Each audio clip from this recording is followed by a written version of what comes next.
अब यम का पास ही दंड देगा इसे।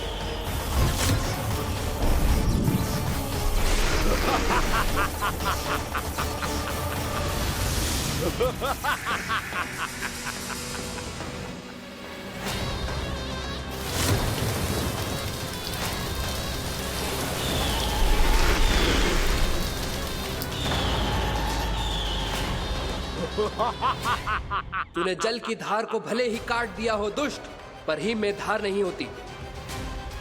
अब मेरी हिम शक्ति तुझे जमा कर नष्ट कर देगी।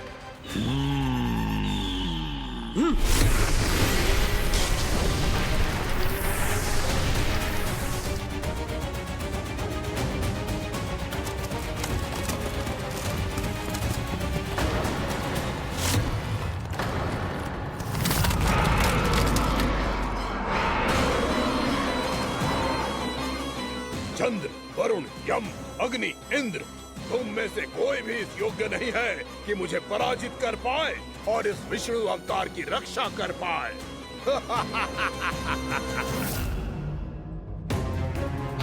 इस असुर को देवता कुछ ना बिगाड़ पा रहे हैं।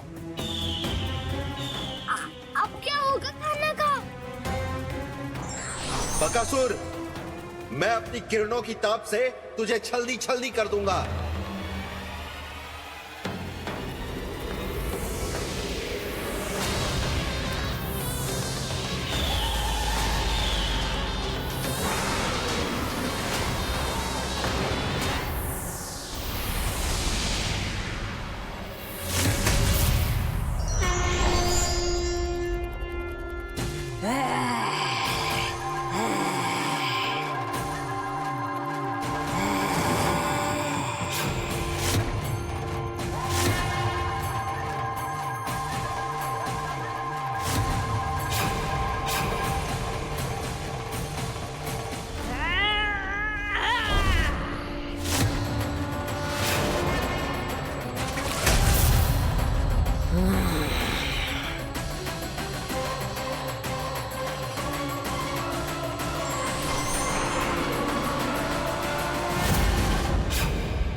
पुत्र कार्तिकेय, इस असुर के उदर को फाड़कर अपने पिता के सखा श्री कृष्ण को मुक्त कराओ पुत्र।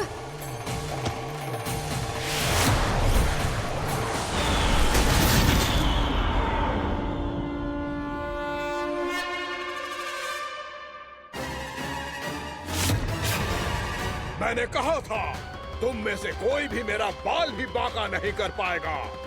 तुम देवताओं का तो सामर्थ्य ही क्या, स्वयं देवों के देव महादेव भी मेरा कुछ नहीं बिगाड़ पाएंगे।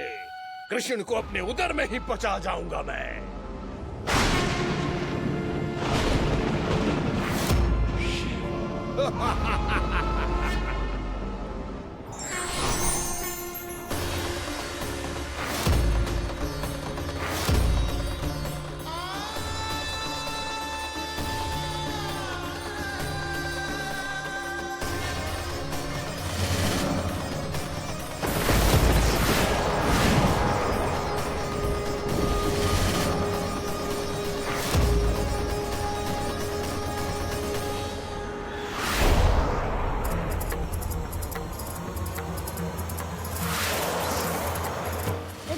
शिव शंकर का त्रिशूल है। एक ही बार में इस असुर का प्राण ले लेगा ये।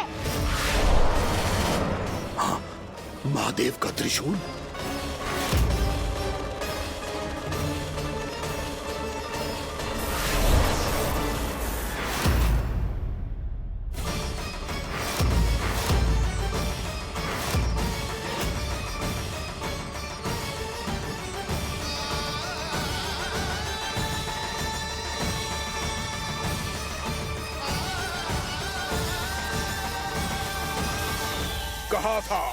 कहा था मैंने, स्वयं महादेव भी मेरा कुछ नहीं बिगाड़ सकते।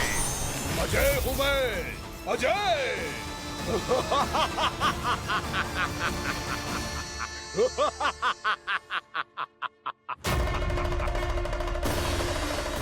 प्रभु, आपके त्रिशूल की महिमा तो अपरंपार है, तो फिर ये ठहर क्यों गया? आपने अपने त्रिशूल को वापस क्यों ले लिया महादेव? इस दुष्ट का संहार क्यों नहीं किया? क्योंकि इसकी मृत्यु मेरे हाथों नहीं, मेरे सखा नारायण के अवतार श्री कृष्ण के हाथों ही होगी, और यही विधि का विधान है। पर पिताजी, श्री कृष्ण तो इस असुर के उदर में फंसे हुए हैं, हम उन्हें मुक्त कैसे कराएंगे? ये उन्हें स्वयं ही मुक्त करेगा पुत्र। श्री कृष्ण अपने अपमान से क्रोधित नहीं होते, पर अपने भक्तों का अपमान वो क्षण भर भी सहन नहीं कर पाते। वकासुर यही भूल कर रहा है, हम सबका निरंतर अपमान करके वो उन्हें क्रोध दिला रहा है। वो ये नहीं जानता कि शीघ्र ही उन्हें अपने उदर में रख पाना उसके लिए असंभव हो जाएगा।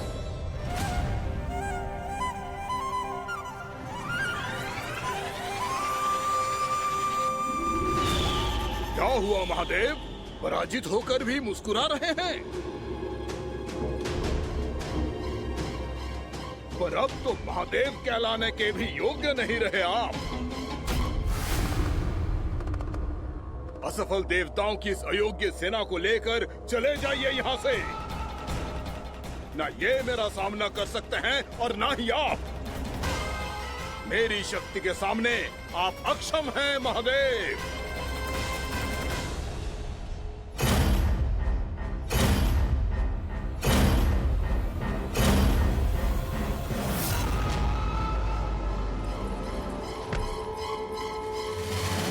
सुधा, जिस दुष्ट ने मेरे लल्ला को निगलो है ना, भीतर से जलेगो, छटपटाएगो, पीड़ा से कराएगो।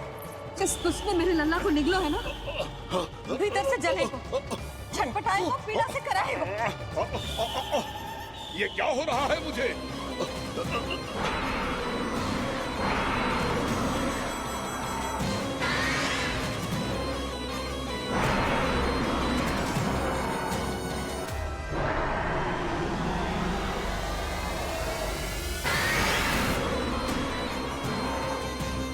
मुझे ऐसा क्यों लग रहा है जैसे भीतर से जल रहा हूं मैं? ये क्या हो रहा है मुझे?